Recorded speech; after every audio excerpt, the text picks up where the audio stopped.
Welcome to News Minutes.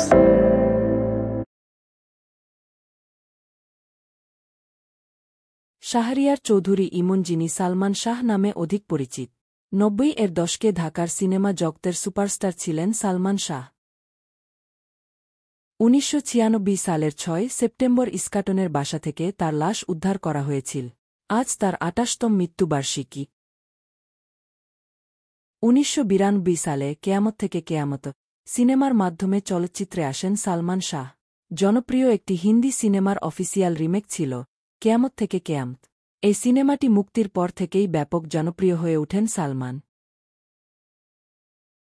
পর্দায় তার পোশাক পরিচ্ছদ, সংলাপ বলার ধরন, অভিনয় দক্ষতা সবকিছু মিলিয়ে দর্শকের মনে স্থান করে নিতে সময় লাগেনি এ নায়কে।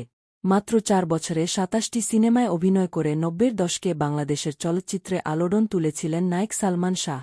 ২৭টি সিনেমার বেশিরভাগই ছিল আলোচিত এবং ব্যবসা সফল।